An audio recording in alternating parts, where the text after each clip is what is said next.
एक अजनबी सीमा बहुत घबराई हुई थी। ट्रेन लेट होती जा रही थी।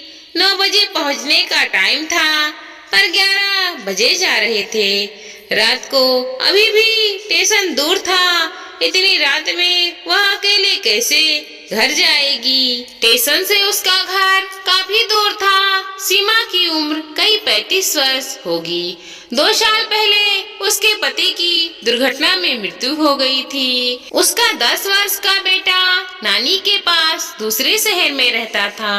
उससे मिलकर वह वापिस आ रही थी। वहाँ एक कमरे का घर किराए पर लेकर रहती थी। वह एक टीचर थी। उसने सोचा था ट्रेन समय पर पहुँच जाएगी और वह घर चली जाएगी। दूसरे दिन ही उसको स्कूल जाना था, पर यहाँ तो बहुत रात हो चुकी थी। आज तक वह इतनी रात में अकेली नहीं निकली थी। खैर, किसी तरह ट्रेन 12:30 बजे स्टेशन पहुंची।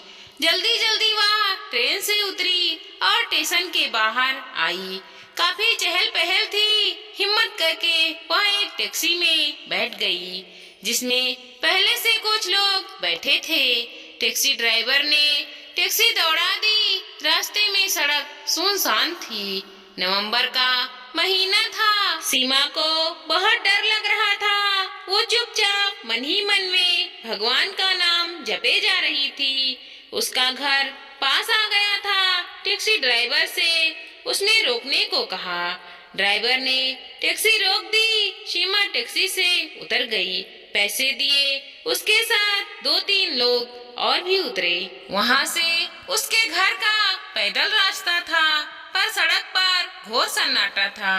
रात के 1:30 बजे थे। कुछ कुत्ते भौंक रहे थे, जो सीमा को देखकर उसकी ओर झपटे। सीमा बुरी तरह से डर गई। उसके पैर आगे नहीं बढ़ रहे थे। वह दबक कर खड़ी हो गई। हे भगवान, अब तू ही मदद कर। मन ही मन उसने प्रार्थना की। तभी लगभग 30 वर्ष का सभैसा युवक, जो शायद उसके साथ ही टैक्सी से उतरा था, उसके पास आकर बोला, मैम, आपको कहाँ जाना है? मैं वहीं दूसरी गली में रहता हूँ। अगर आप कहे तो मैं आपको घर तक छोड़ दूँ। रात बहुत है और आप डरी हुई हैं। सीमा सोचने लगी, क्या उसको इस अजनबी पर भरोसा करना चाहिए? पर दूसरी ओर उसे रात के सन्नाटे और कुत्ते से डर लग रहा था। सोचा, देखने में तो शभा लग रहा है। ठीक है, चलो भैया, मुझे घर तक पहुंचा दो। तुम्हारी बहुत आभारी रहूंगी। वह युवक उसके साथ चल पड़ा। रास्ते में दोनों एक दूसरे से कुछ न बोले। एक लंबी गली के बाद सीमा का घर आ गया। बस भैया, मेरा घर यही रहा।